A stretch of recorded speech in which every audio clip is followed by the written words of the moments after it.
नमस्कार दोस्तों, स्वागत है आप सभी का यूट्यूब चैनल हिंदी मार्गदर्शन XYZ में। दोस्तों, अगर आप इस चैनल को सब्सक्राइब और लाइक ना किए हो तो सबसे पहले इस चैनल को सब्सक्राइब और लाइक कर दें ताकि जो भी वीडियो अपलोड करूं उसकी सूचना आप सभी को मिल जाए। आज हम हिंदी साहित्य का इतिहास का पहला दिन है, तो हम इसका संपूर्ण इतिहास, हिंदी साहित्य का विकास या इतिहास पूरा पढ़ाएंगे। इसको हम क्रम से पहले हिंदी साहित्य का काल विभाजन, फिर नामकरण, फिर उसके बाद आदिकाल, भक्तिकाल, रीतिकाल, आधुनिक काल तक जितनी रचनाएं हुई हैं, जैसे कहानी, निबंध, उपन्यास, आलोचना, नाटक आदि का अध्ययन क्रम से करेंगे। तो आज ये हिंदी साहित्य का इतिहास का पहला दिन, इसमें हम सबसे पहले काल विभाजन देखेंगे। तो काल विभाजन का आधार पहले देखते हैं, यानी काल का विभाजन किस आधार पर हुआ है तो उसके बारे में देख लेते हैं। यानी पहला है समय के आधार पर। काल या समय के आधार पर काल विभाजन को 4 भागों में बांटा गया। पहला था आदिकाल, पहला आदिकाल, दूसरा पूर्व मध्यकाल,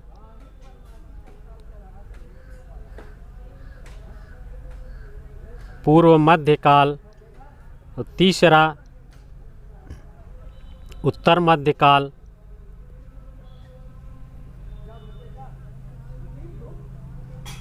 मध्यकाल, और चौथा है आधुनिक काल। आधुनिक काल तो एक किस आधार पर? काल या समय के आधार पर। फिर दूसरा देख लेते हैं। दूसरा आधार प्रवृत्ति के आधार पर।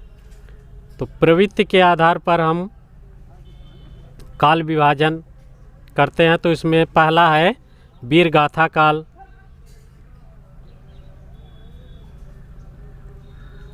वीर गाथा काल,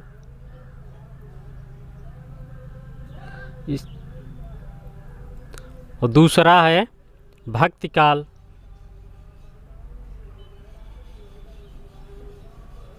भक्ति काल, और तीसरा है रीत काल,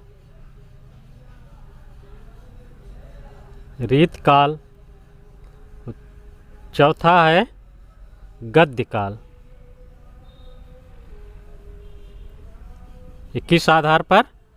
प्रवृत्ति के आधार पर।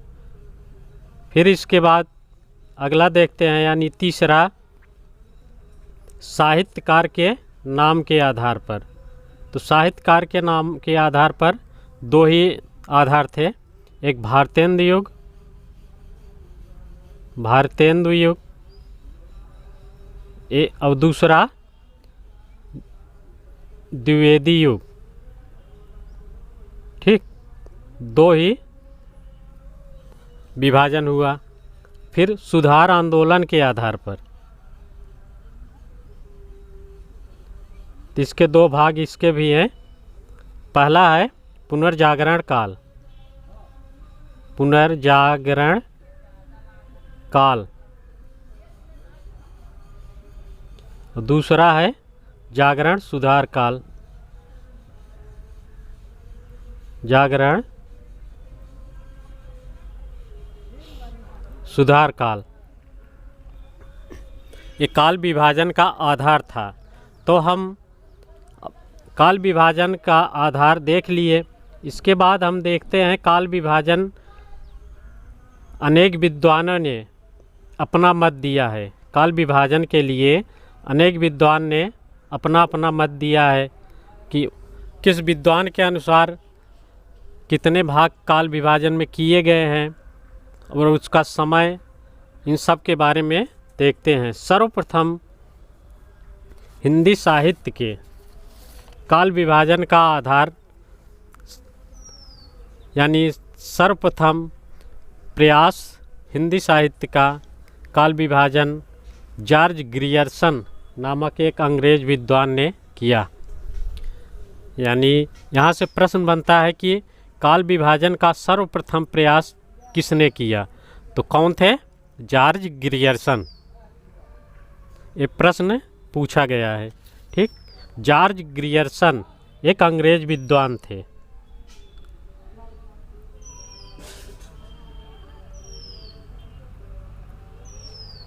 जॉर्ज ग्रियर्सन, इन्होंने काल विभाजन 11 भागों में किया। जॉर्ज ग्रियर्सन के अनुसार काल विभाजन कितने भागों में किया गया? 11। तो कौन कौन से हैं इसको देख लेंगे।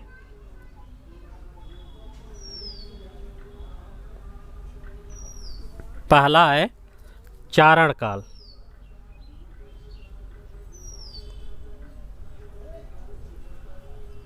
पहला चारण काल। दूसरा चारण काल का समय 700 से 1300 ईस्वी, चारण काल का समय। इसके बाद 15वीं शताब्दी का धार्मिक पुनर्जागरण। 15वीं शताब्दी का धार्मिक पुनर्जागरण।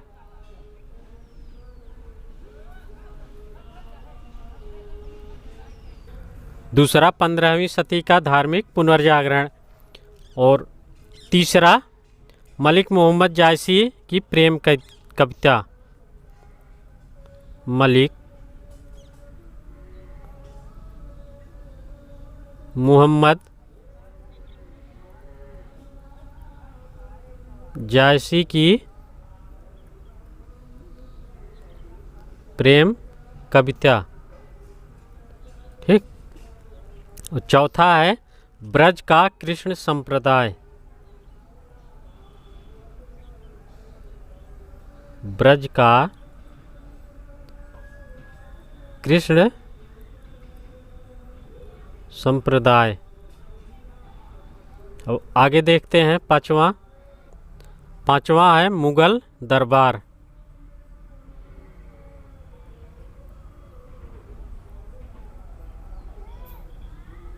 पांचवा मुगल दरबार। फिर उसके बाद छठवां तुलसीदास।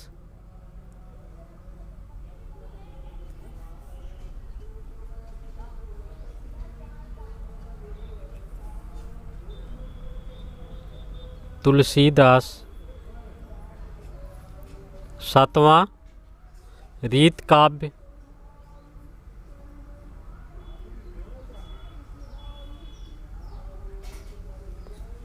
आठवां तुलसी के परवर्ती कवि।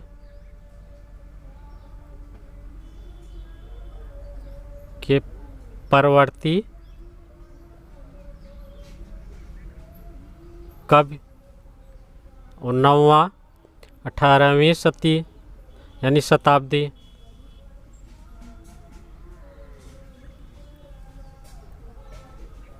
फिर इसके आगे 10वां देखते हैं।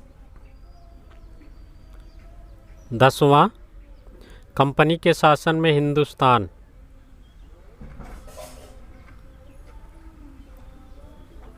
कंपनी के शासन में हिंदुस्तान। और 11वां Victoria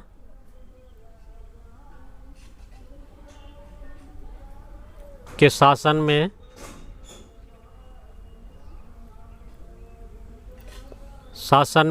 Hindustan.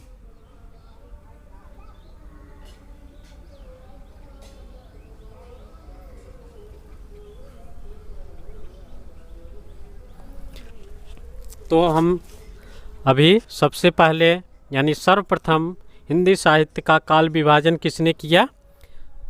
George Abraham Grierson ने। तो इन्होंने काल विभाजन को कितने भागों में बांटा है? 11। कौन कौन? चारण काल 700 से 1300 ईस्वी, 15वीं सदी का धार्मिक पुनर्जागरण, मलिक मोहम्मद जायसी की प्रेम कविता, ब्रज का कृष्ण संप्रदाय, मुगल दरबार, तुलसीदास, रीत काव्य, तुलसी के परवर्ती काव्य, और 9वां 18वीं शताब्दी, और 10वां कंपनी के शासन में हिंदुस्तान, और 11वां विक्टोरिया के शासन में हिंदुस्तान। तो ये किसके आधार पर? George Abraham Grierson. तो अगला फिर हिंदी के कवि यानी हिंदी के विद्वान मिश्रबंध के अनुसार देखते हैं। ग्रियर्सन के बारे में कुछ महत्वपूर्ण तथ्य देख लेते हैं। ग्रियर्सन ने आरंभिक काल को, सर्वप्रथम इन्होंने आरंभिक काल को चारण काल नाम दिया। पहला नामकरण इन्होंने चारण काल नाम दिया, जो 700 से 1400 ईस्वी तक माना। फिर ग्रियर्सन ने अपने इतिहास में केवल प्रवृत्तिगत काल विभाजन किया, यानी जो प्रवृत्तियां चल रही थी उसके अनुसार ही काल विभाजन किया। फिर कालों का नामकरण एक आधार पर नहीं किया। इन्होंने कालों का नामकरण एक आधार पर नहीं किया है। इनके काल विभाजन में व्यवस्था का दोष दिखाई पड़ता है, इसमें साहित्य प्रवृत्ति को आधार नहीं बनाया। अर्थात इन्होंने साहित्य की जो प्रवृत्तियाँ चल रही थी उसको आधार न बना के अन्य शासन या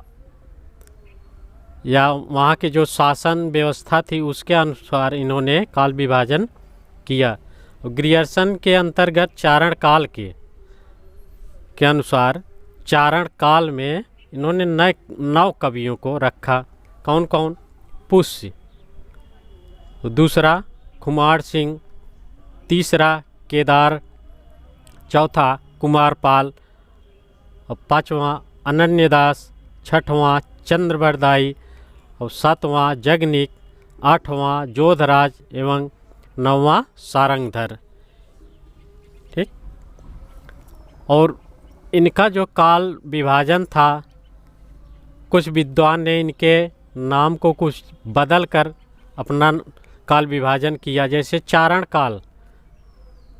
काल को राम कुमार वर्मा ने उसी तरह रख दिया जिस तरह इन्होंने अपना काल विभाजन किया। फिर आचार्य रामचंद्र शुक्ल ने रीत काव्य, इनके काल विभाजन में 7वां रीत काव्य को ही रीत काल नाम रख दिया। रीत काव्य को बदलकर रीत काव्य नाम रखा। फिर अब हम मिश्रबंध विनोद, इनकी रचना है, तो मिश्रबंध के बारे में देख लेते हैं। मिश्रबंध 3 भाई थे। ये 3 भाई थे, श्याम बिहारी मिश्र, सुखदेव बिहारी मिश्र और गणेश बिहारी मिश्र। इनके नाम को ध्यान दीजिएगा। पहला श्याम बिहारी मिश्र,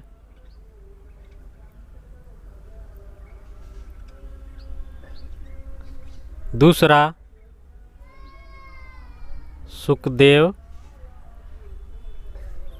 बिहारी मिश्र, और तीसरा गणेश बिहारी मिश्र। ठीक। इनके यहाँ से भी प्रश्न बना है, तो इन तीनों नामों को याद रखिएगा, क्योंकि यहाँ से प्रश्न कई बार पूछा गया है इनके नाम में। तो इसमें कौन कौन है? श्याम बिहारी मिश्र, सुखदेव बिहारी मिश्र और गणेश बिहारी मिश्र। इसका एक सूत्र है, श्याम सुख गणेश, इतना याद रखिए, इसी में आ जाएंगे। और ये लखनऊ के निवासी थे। कहाँ के? लखनऊ। इनका निवास स्थान लखनऊ था। ठीक, अब इनका हम काल विभाजन देखते हैं। इन्होंने काल विभाजन को 5 भागों में बांटा। मिस्र बंधु ने काल विभाजन को 5 भागों में बांटा और 1 से 3 तक इन्होंने इनके उप विभाजन भी किए हैं। पहला आरंभिक काल, आरंभिक काल, इसके 2 भाग किए। पहला है पूर्व आरंभिक काल, पूर्व आरंभिक काल, और दूसरा उत्तर आरंभिक काल, आरंभिक काल, और दूसरा है माध्यमिक काल, माध्यमिक काल।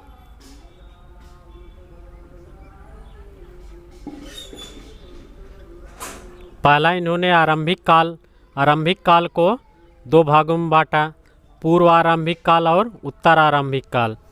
और फिर दूसरा है माध्यमिक काल, इसको भी 2 भागों में बांटा। क्या क्या? पूर्व यानी पूर्व माध्यमिक काल और उत्तर माध्यमिक काल। फिर इसके बाद तीसरा भाग इन्होंने अलंकृत काल नाम दिया।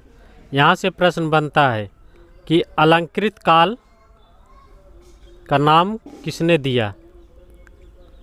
तीसरा अलंकृत काल।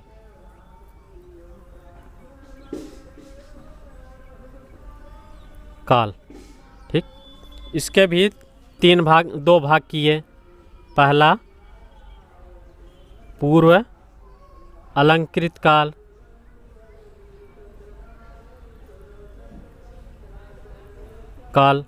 दूसरा उत्तर अलंकृत काल। ठीक, यहाँ से प्रश्न बनता है अलंकृत काल नामकरण किसने किया? यानी पहला आरंभिक काल को हम आदिकाल भी कह सकते हैं। तो यहाँ से प्रश्न बन जाएगा कि आदिकाल को आरंभिक काल किसने कहा? ठीक, और दूसरा है माध्यमिक काल को भक्ति काल कह सकते हैं। तो यहाँ से भी प्रश्न बनेगा कि भक्ति काल को माध्यमिक काल किसने कहा? ठीक, और तीसरा है अलंकृत काल यानी रीत काल। तो यहाँ से प्रश्न बनेगा कि रीत काल को अलंकृत काल नाम किसने दिया? ठीक, अब हम चौथा देखते हैं। चौथा क्या है? परिवर्तन काल।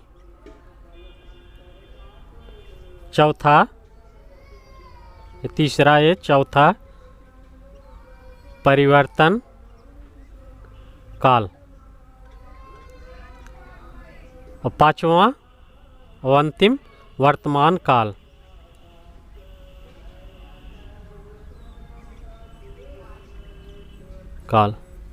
ठीक, अब हम देखते हैं आरंभिक काल को इन्होंने पूर्व आरंभिक काल और उत्तर आरंभिक काल माना। तो इन्होंने 700 से 1444 विक्रम संवत, 700 से 1444 विक्रम संवत में और ईस्वी में अंतर है।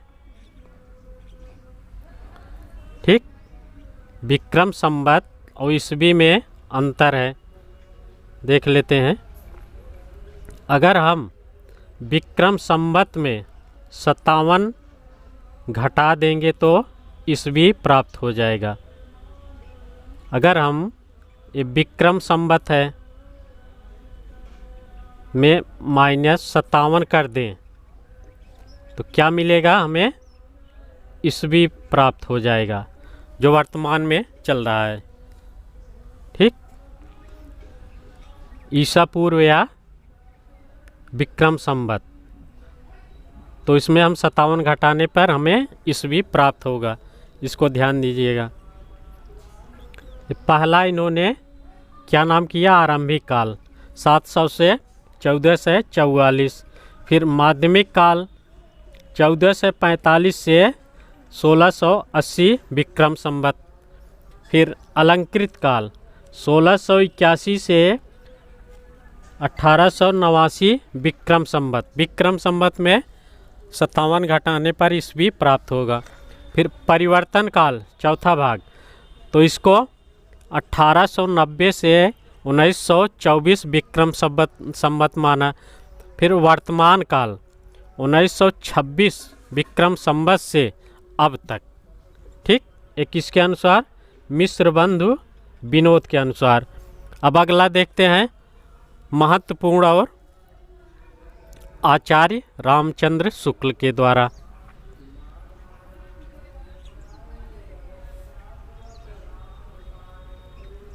आचार्य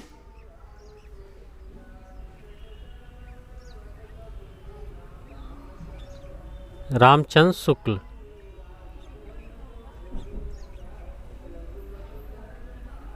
इनकी एक रचना है हिंदी साहित्य का इतिहास, जो महत्वपूर्ण इनकी पुस्तक है। उसमें इन्होंने काल विभाजन किया है। तो इनका काल विभाजन लगभग सभी विद्वानों ने सही माना है। इसलिए आचार्य रामचंद्र शुक्ल काल विभाजन में महत्वपूर्ण भूमिका निभाते हैं। ठीक, इन्होंने 4 भागों में काल विभाजन किया। आचार्य रामचंद्र शुक्ल ने काल विभाजन को 4 भागों में किया। पहला, वीर गाथा काल। वीर गाथा काल, इन्होंने वीर गाथा काल का समय 1050 विक्रम संवत से 1375 विक्रम संवत, यानी 1000 वीर गाथा काल को 1050 से 1375 विक्रम संवत में निर्धारित किया। 57 घटाने पर इसमें वास्तविक ईसा पूर्व प्राप्त हो जाएगा। ठीक, ये महत्वपूर्ण है। यानी इन्होंने जो प्रवृत्तियाँ चल रही थी, राजाओं की प्रशंसा, इन सब को आधार बनाकर इसका नामकरण वीर गाथा काल रखा। फिर दूसरा है भक्ति काल। भक्ति काल, भक्ति काल का समय इन्होंने 1375 से 1700 ईसा पूर्व रखा। वीर गाथा काल का समय 1050 से 1375 विक्रम संवत और भक्ति काल का 1375 से 1700 विक्रम संवत रखा। तो भक्ति काल को इन्होंने कई भाग विभाजन किए, उनके उपविभाजन भी हैं। तो देख लेते हैं। पहला हम भक्ति काल जो महत्वपूर्ण है उसके बारे में देख लेते हैं। भक्ति काल,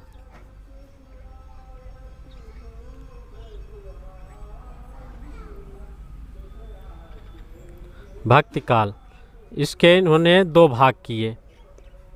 पहला निर्गुण,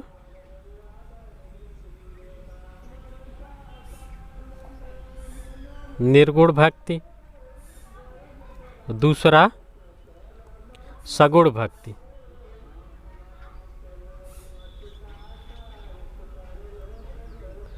निर्गुण जो ईश्वर को न मानने वाले थे उनको इन्होंने निर्गुण भक्ति कहा। सगुण जो ईश्वर को मानते थे, उस समय राम और कृष्ण महत्वपूर्ण देवता थे जिसकी उपासना की जाती थी। उसी आधार पर इन्होंने निर्गुण को जो ईश्वर को न मानने वाले थे और सगुण जो ईश्वर को मानने वाले थे, दो भाग किए। और निर्गुण के भी इन्होंने दो भाग किए। पहला ज्ञानाश्रयी, ज्ञानाश्रयी, और दूसरा प्रेमाश्रयी। ज्ञानाश्रयी और प्रेमाश्रयी, निर्गुण के दो भाग किए। कौन कौन? ज्ञानाश्रयी और प्रेमाश्रयी। ज्ञान के आधार पर जिन्होंने उपदेश दिया उसे उन्होंने ज्ञानाश्रयी नाम दिया, और प्रेम को जिन्होंने अधिक महत्व दिया उसको उन्होंने प्रेमाश्रयी कहा। फिर सगुण, सगुण को भी इन्होंने दो भागों में बांटा। पहला राम काव्य,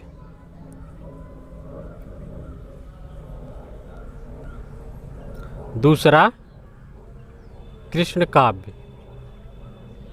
ठीक, राम काव्य के अंतर्गत इन्होंने राम की जिसने उपासना की उसे राम काव्य के अंतर्गत रखा, और कृष्ण काव्य के अंतर्गत जिन्होंने कृष्ण की उपासना की उसको उन्होंने कृष्ण भक्ति के अंतर्गत रखा। तो ज्ञान आश्रय, पहले हम भक्ति काल, भक्ति काल को इन्होंने दो भागों में किया, निर्गुण भक्ति और सगुण भक्ति। निर्गुण में इन्होंने फिर दो भाग किए, ज्ञानाश्रयी और प्रेमाश्रयी। ज्ञानाश्रय में महत्वपूर्ण कवि कबीर माने गए, और प्रेमाश्रय में महत्वपूर्ण कवि मलिक मोहम्मद जायसी। और सगुण भक्ति में राम काव्य और कृष्ण काव्य।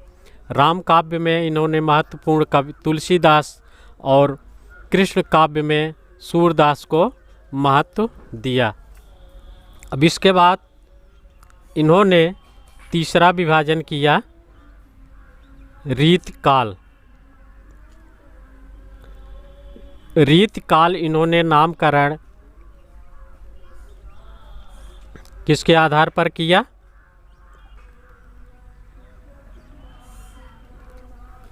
जॉर्ज ग्रियर्सन के रीत काव्य को इन्होंने रीत काल नाम किया। जॉर्ज ग्रियर्सन ने रीत काव्य नाम दिया, तो इसको इन्होंने बदलकर रीति काल नाम रखा। रीत काल, इसका समय 1700 से 1900 विक्रम संवत। ठीक, इसके भी दो भाग किए थे इन्होंने, एक रीति ग्रंथकार, रीति ग्रंथकार, और दूसरा अन्य कवि।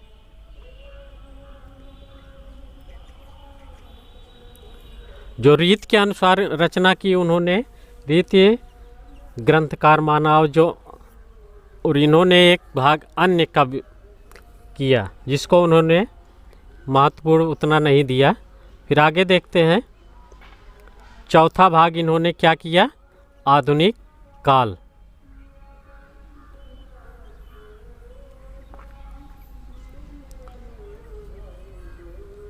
चौथा भाग आधुनिक काल।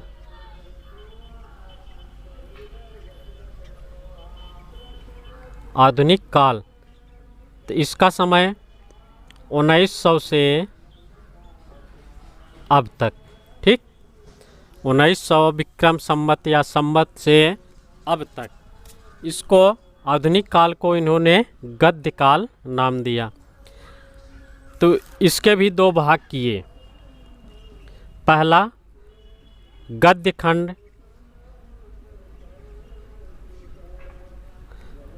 और दूसरा खंड, और दूसरा है काव्य खंड। गद्य की रचनाएं जिसमें हुई उसे उन्होंने गद्य खंड कहा। और दूसरा काव्य, कविताओं की रचनाएं जिसके अंतर्गत हुई उसे उन्होंने काव्य खंड के अंतर्गत रखा। और इसके भी इन्होंने 3-3 भाग किए, गद्य खंड के और काव्य खंड के, इसके भी 3-3 भाग किए। पहला क्या था? प्रथम उत्थान,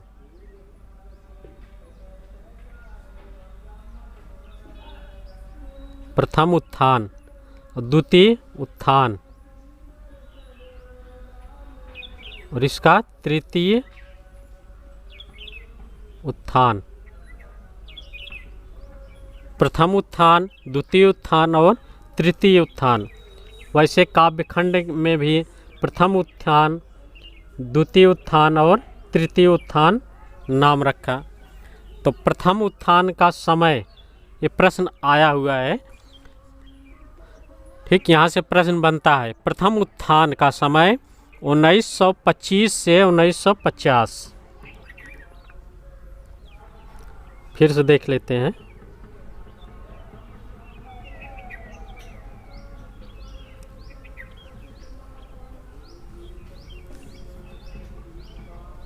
यहाँ देख लेते हैं प्रथम उत्थान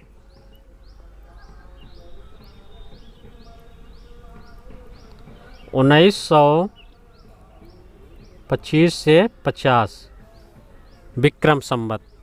और द्वितीय उत्थान इसके आगे 1950 से 75। 25 वर्ष सभी में जुड़ता जाएगा, ध्यान दीजिएगा। और तीसरा है तृतीय उत्थान। तृतीय उत्थान 1975 से अब तक, ठीक। प्रथम उत्थान 1925, इसको याद रखिए। 25 से फिर 25 वर्ष जोड़ देंगे 50, फिर द्वितीय में 50 में 25 जोड़ देंगे 75, ठीक। और तीसरा 1975 से अब तक। वैसे काव्य खंड में भी है पुरानी काव्य धारा और नई काव्य धारा, इसको भी उन्होंने प्रथम उत्थान, द्वितीय उत्थान और तृतीय उत्थान कहा। तो इसके अंतर्गत भी वही सन रहेगा, ठीक। ये किसके अनुसार? आचार्य रामचंद्र शुक्ल के अनुसार। ये हिंदी साहित्य में महत्वपूर्ण आलोचक माने जाते हैं, ठीक। इसके बाद हम देखते हैं हजारी प्रसाद द्विवेदी।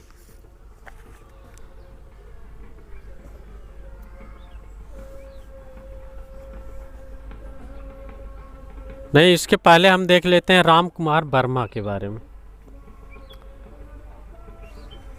राम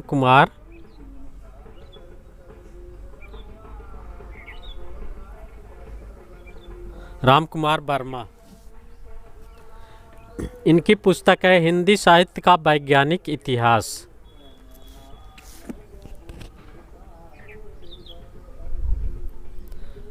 हिंदी साहित्य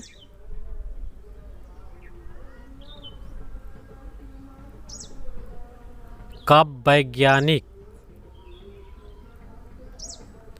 इतिहास।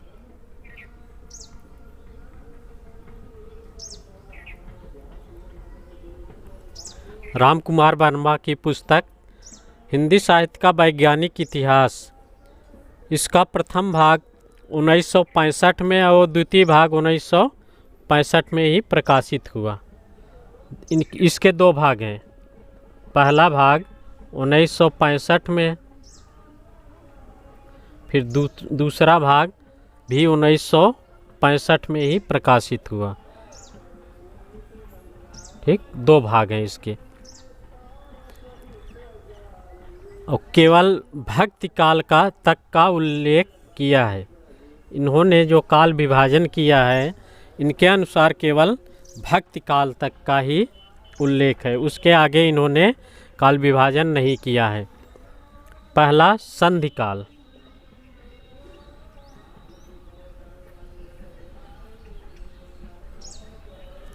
पहला इन्होंने संधिकाल नाम दिया।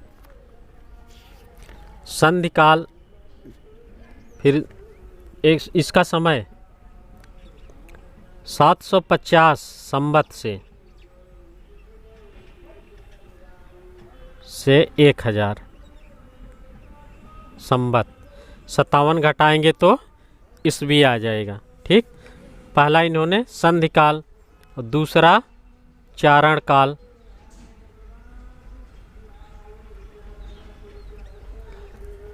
चारण काल इन्होंने किसके आधार पर किया?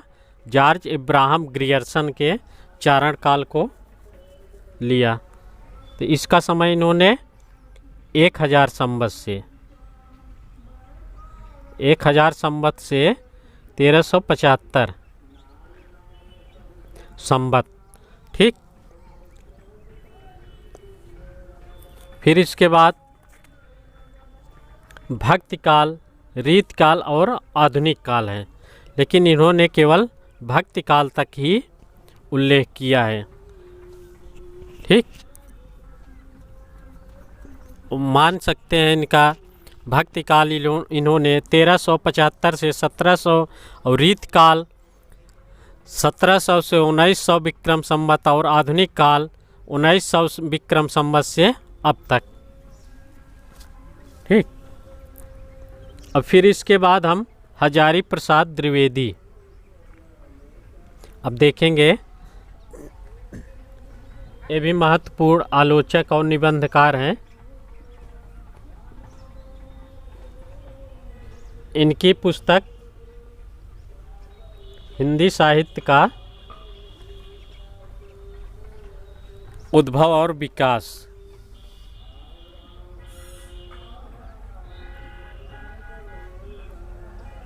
हजारी प्रसाद द्विवेदी,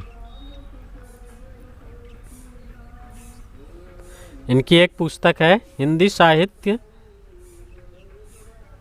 जिसमें इन्होंने काल विभाजन किया है।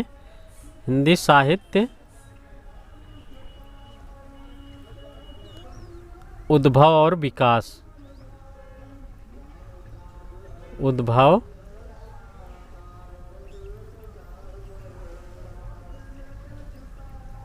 और विकास। इसमें इन्होंने 4 भागों में बांटा है। तो पहला क्या है?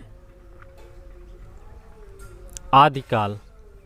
अब यहाँ देखिए, आचार्य रामचंद्र शुक्ल ने आदिकाल को वीर गाथा काल नाम दिया।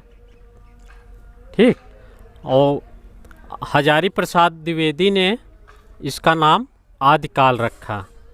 दोनों में अंतर है। यहाँ से प्रश्न बनता है, प्रश्न पूछ लिया कि वीर गाथा काल किसने नाम दिया, तो हजारी प्रसाद आचार्य रामचंद्र शुक्ल। और अगर पूछ लिया आदिकाल नामकरण किसने किया, तो हजारी प्रसाद द्विवेदी। ठीक, आदिकाल। जहाँ से प्रश्न बनता है वहाँ से हम बताते चल रहे हैं, ताकि कोई दिक्कत ना आए कि कहाँ से प्रश्न बनेगा कहाँ से नहीं। तो इसका समय तो इन्होंने ईस्वी में बताया 1000 से 1400 ईस्वी। ठीक, फिर भक्ति काल।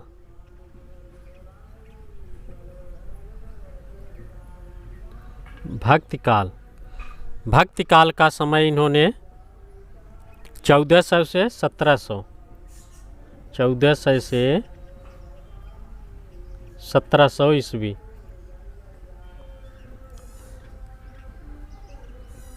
और रीत काल,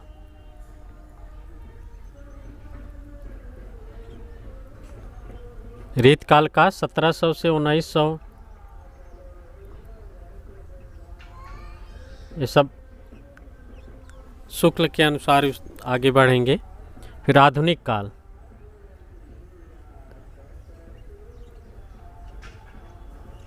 आधुनिक काल,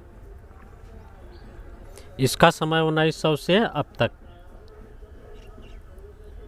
ये सब ईस्वी में है। ठीक, फिर इसके बाद अगले का भी हम देखते हैं, गणपति चंद्र गुप्त। अगला का भी गणपति चंद्र गुप्त को लेते हैं।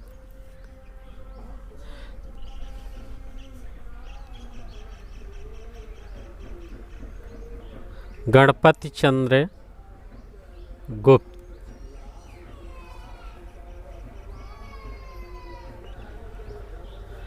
इनकी पुस्तक एक है हिंदी साहित्य का वैज्ञानिक इतिहास। हिंदी साहित्य का वैज्ञानिक इतिहास।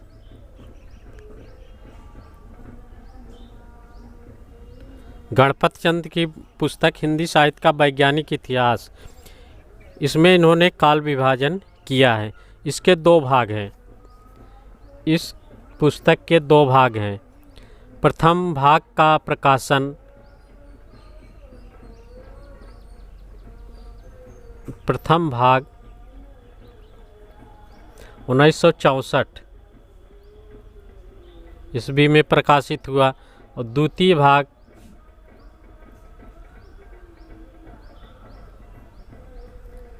द्वितीय भाग 1965 ईस्वी में प्रकाशित हुआ। गणपति चंद्र गुप्त की पुस्तक है हिंदी साहित्य का वैज्ञानिक इतिहास।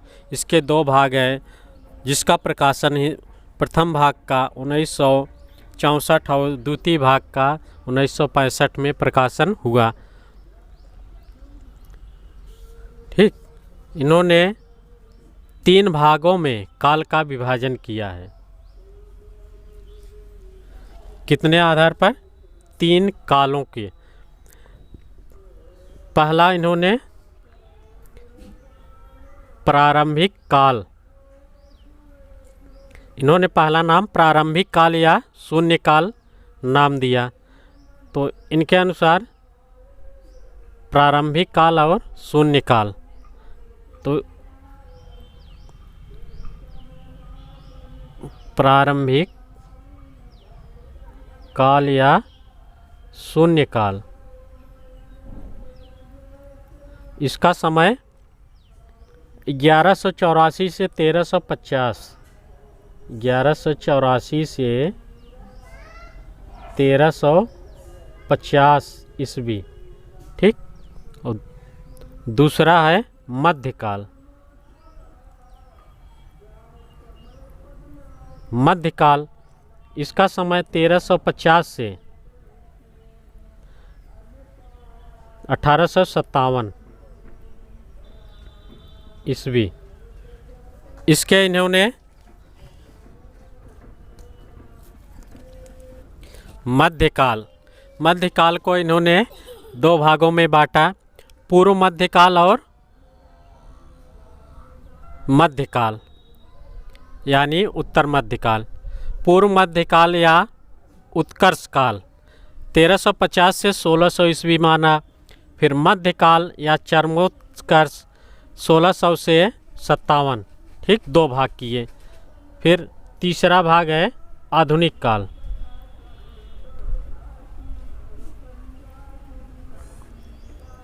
आधुनिक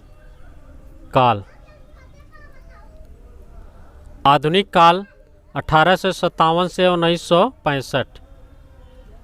1857 से 1965 ईस्वी। ठीक, इसके भी इन्होंने कई भाग किए, तो देख लेते हैं कौन कौन से भाग हैं। आधुनिक काल का इन्होंने विभाजन किया है।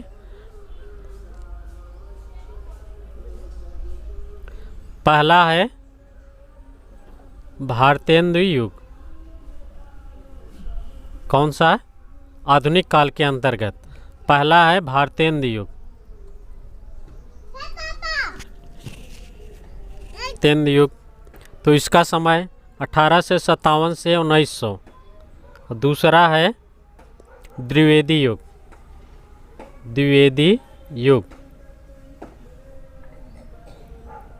इसका समय 1900 से 1920। और तीसरा है छायावाद। छायावाद। और चौथा है प्रगतिवाद।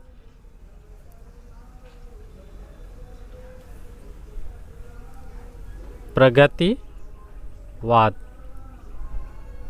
और पांचवा है प्रयोगवाद।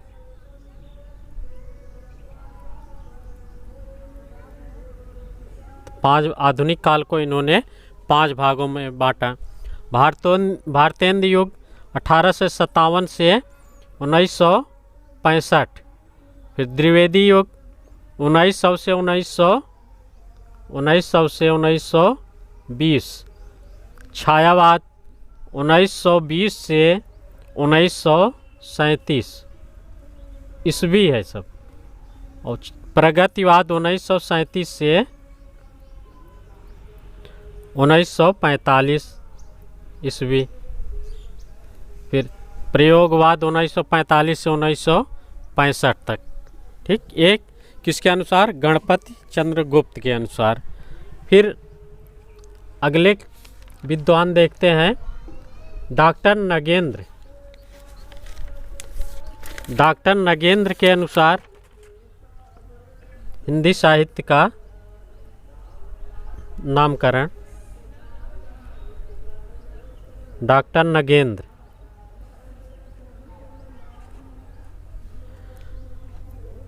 तो इनकी एक पुस्तक है हिंदी साहित्य का बृहत इतिहास। यह नागरिक प्रचारिणी सभा द्वारा प्रकाशित थी। इसके 10 खंड हैं। 10वां खंड जो है 1973 में प्रकाशित हुआ। हिंदी साहित्य का बृहत इतिहास। हिंदी साहित्य का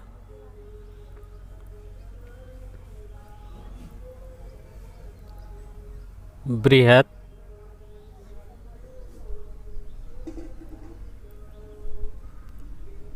इतिहास।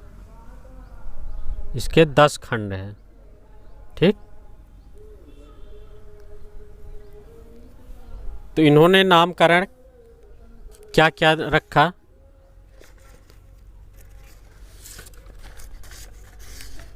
इन्होंने सर्वप्रथम नाम पहला आदिकाल। आदिकाल। आदिकाल का समय 7वीं शताब्दी के मध्य से 14वीं शताब्दी के मध्य तक, यानी 650 से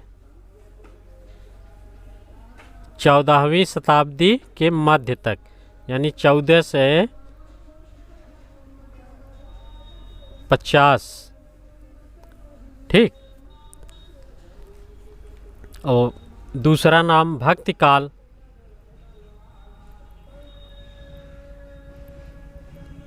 भक्ति काल का समय 14वीं शती के मध्य से 17वीं शताब्दी के मध्य तक। फिर रीत काल। रीत काल का समय 17वीं शताब्दी के मध्य से 19वीं शताब्दी के मध्य तक। फिर इसके बाद इन्होंने चौथा भाग आधुनिक काल। चौथा भाग आधुनिक काल।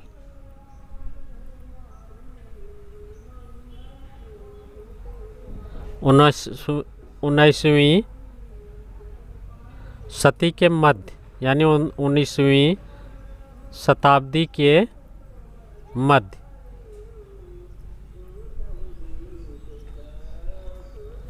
तो इसको इन्होंने 4 भागों में बांटा। पहला पुनर्जागरण।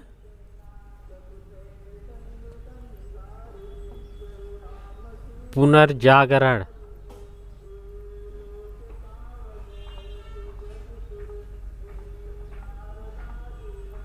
ठीक, पहला पुनर्जागरण, जिसे हम भारतेंदु युग भी कह सकते हैं। भारतेंदु युग। तो इसका समय 1857 से 1900 ईस्वी। और दूसरा है जागरण सुधार काल। जागरण सुधार काल, इसे हम द्विवेदी युग भी कह सकते हैं। इसका समय 1900 से 1918 तक। फिर अगला है तीसरा छायावाद काल। तीसरा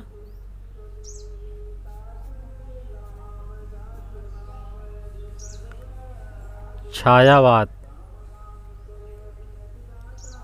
छायावाद का समय 1800 से 1918 से 1938 तक। ठीक। फिर छायावादोत्तर काल। छायावादोत्तर काल चौथा छायावादोत्तर काल। इसके भी दो भाग किए, प्रगत प्रयोगवाद और नवलेखन। पहला प्रगत प्रयोगवाद,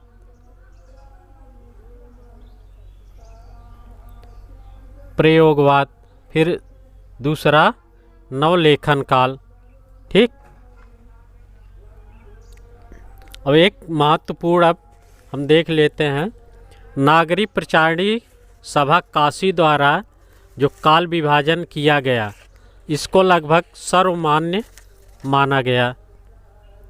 नागरी प्रचारणी सभा,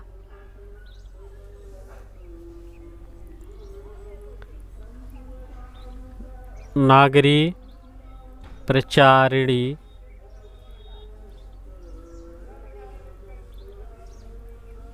सभा काशी द्वारा,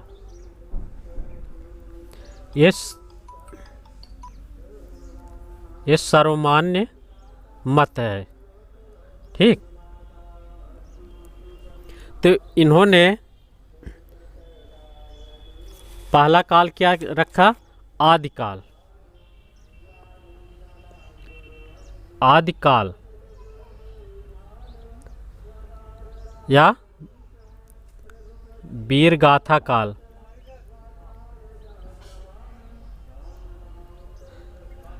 तो इसका समय विक्रम संवत 1050 से 1375। 1050 से 1375 विक्रम संवत। ठीक। दूसरा नाम पूर्व मध्यकाल।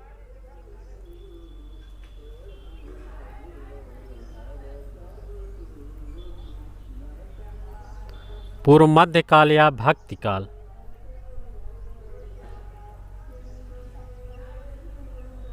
इसका समय 1375 से 1700 विक्रम संवत। ठीक।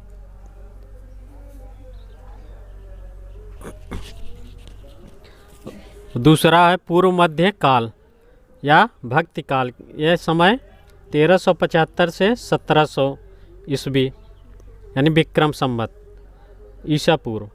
उत्तर मध्य काल या रीत काल, इसका समय 1700 से 1900 विक्रम संवत। और आधुनिक काल 1900 से अब तक। ठीक। अब इसके हम कुछ और भाग देख लेते हैं। जैसे आधुनिक काल के अंतर्गत इसके कई भाग हो जाते हैं। आधुनिक काल के पहला पुनर्जागरण काल। पुनर्जागरण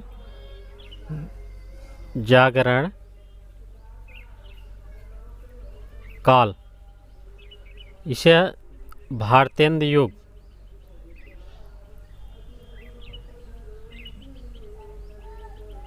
भारतेंद्र युग भी कहते हैं। एक कब से है? 1857 से 1900 ईस्वी तक। अब यहाँ ईस्वी है, 1857 से 1900 ईस्वी। और दूसरा है जागरण सुधार काल। जागरण,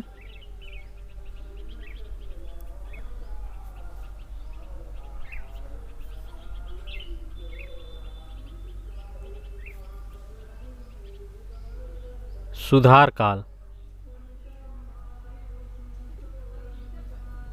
या द्विवेदी काल या द्विवेदी युग।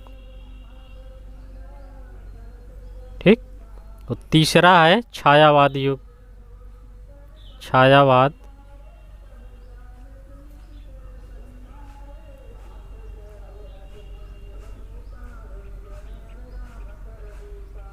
छायावाद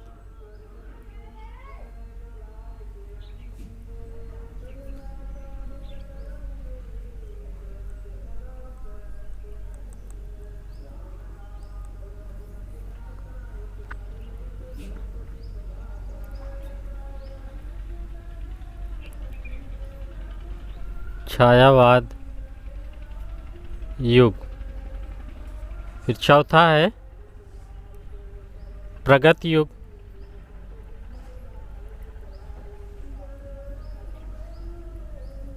फिर पांचवा प्रयोग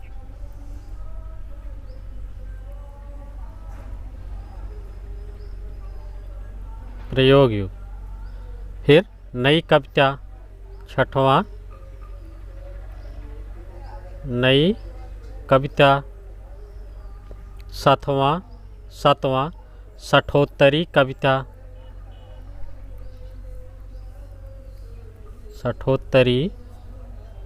कविता,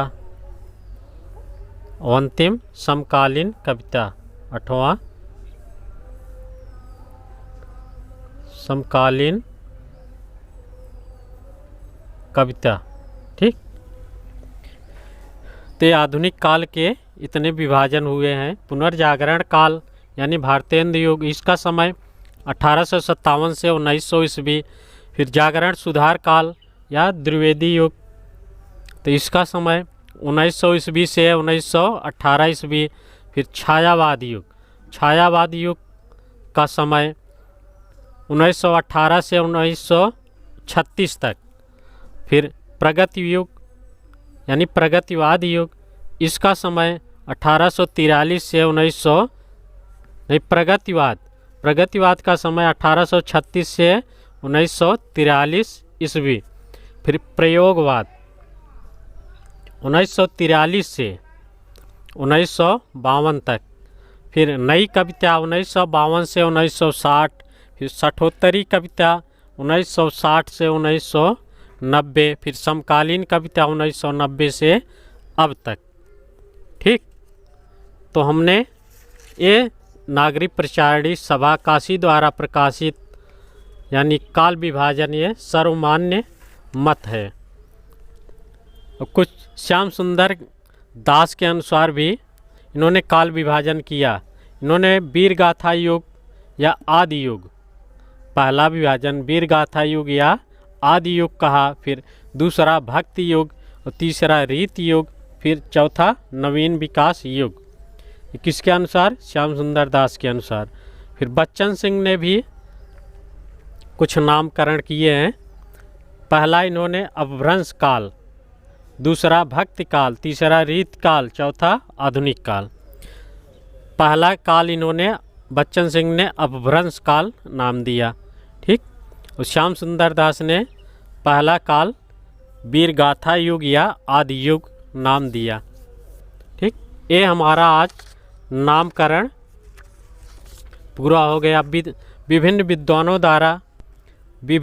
विद्वानों द्वारा दिया गया नामकरण था, जो सर्वमान्य मत नागरिक प्रचारिणी सभा काशी द्वारा है। ठीक। इसी के अनुसार इसमें जो भी सन दिए हैं वो महत्वपूर्ण हैं। ठीक। अब इसके बाद 3-4 विद्वान का काल विभाजन याद रखिएगा। यहाँ से प्रश्न बनता है। पहला तो अब्राहम जॉर्ज ग्रियर्सन का काल विभाजन याद रखिएगा। फिर दूसरा है मिश्रबंध विनोद, मिश्रबंध की रचना मिश्रबंध विनोद। तो मिश्रबंध का काल विभाजन देखिएगा। फिर तीसरा है आचार्य रामचंद्र शुक्ल, इनका भी काल विभाजन पूछा जाता है। फिर चौथा है राम कुमार वर्मा, इनका भी काल विभाजन पूछा जाता है। फिर गणपति चंद्र गुप्त और फिर नागरिक प्रचारणी सभा द्वारा किया गया नामकरण, इतने महत्वपूर्ण है, इस पर विशेष ध्यान दीजिए। यहाँ से प्रश्न बनता है और आ भी सकता है।